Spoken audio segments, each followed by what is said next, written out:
कार्तिक शुक्ल पक्ष की षष्ठी को छठ पर्व मनाए जाने का विधान है। ये 4 दिवसीय पर्व मुख्य रूप से बिहार में मनाया जाता है।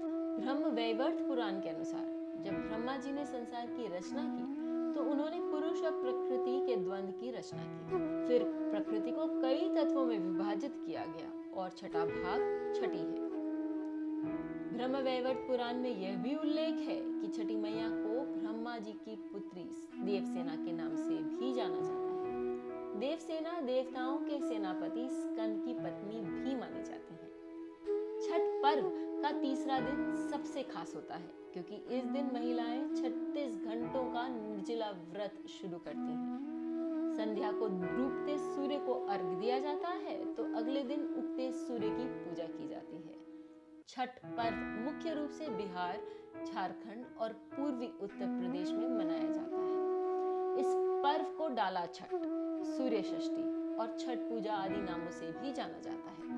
इस त्योहार में मुख्य रूप से भगवान सूर्य और छठी माता की पूजा की जाती है। छठ व्रत पूरा करने से पहले इसकी कथा पढ़नी जरूरी मानी जाती है। तो आइए देखिए छठ व्रत की पौराणिक कथा। पौराणिक मान्यताओं के अनुसार राजा प्रियव्रत और उनकी पत्नी मालिनी संतान सुख से वंचित थे। इस बात से राजा रानी दोनों बहुत दुखी थे। एक दिन उन्होंने संतान प्राप्ति के लिए महर्षि कश्यप से पुत्रेष्टि यज्ञ करवाया। महर्षि ने यज्ञ संपन्न करने के बाद मालिनी को खीर दी।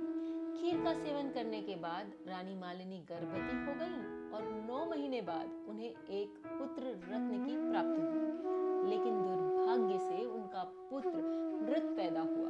यह देखकर राजा रानी दोनों बहुत दुखी हो गए और निराशा की वजह से राजा ने आत्महत्या करने का मन बना लिया। परंतु जैसे ही राजा आत्महत्या करने लगे तो उनके सामने भगवान की मानस पुत्री देवसेना प्रकट हुई और उन्होंने कहा, मैं षष्ठी देवी हूँ और मैं लोगों को पुत्र सुख प्रदान करती हूँ। जो व्यक्ति सच्चे मन से मेरी पूजा करता है उसकी मैं सभी मनोकामना पूर्ण करती हूँ। राजन, तुम मेरी विधि विधान से पूजा करोगे तो मैं तुम्हें पुत्र रत्न प्राप्ति का वरदान दूंगी। देवी के कहे अनुसार राजा प्रियव्रत ने कार्तिक शुक्ल की षष्ठी तिथि को देवी षष्ठी की पूजा की। इस पूजा के फल स्वरूप रानी मालिनी एक बार फिर से गर्भवती हुई और ठीक 9 महीने बाद उन्हें एक सुंदर पुत्र की प्राप्ति हुई।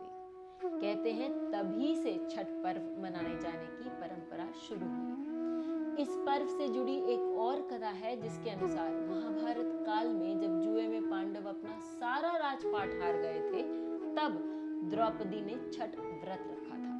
द्रौपदी के व्रत से प्रसन्न होकर छठी देवी ने पांडवों को उनका राजपाट वापस दिला दिया था। वहीं एक अन्य पौराणिक कथा के मुताबिक महाभारत काल में सूर्य पुत्र कर्ण ने सबसे पहले सूर्यदेव की पूजा की थी और कहा जाता है कि घंटों पानी में खड़े होकर कर्ण सूर्यदेव को अर्घ्य दिया करते थे। सूर्यदेव की कृपा से कर्ण एक महान योद्धा बने। आज भी छठ में अर्घ्य दान की यही परंपरा चली आ रही है। चलते चलते ये भी बता दें कि छठी माता का वाहन एक बिल्ली है। कथाओं और व्रतों का एक गहरा संबंध है।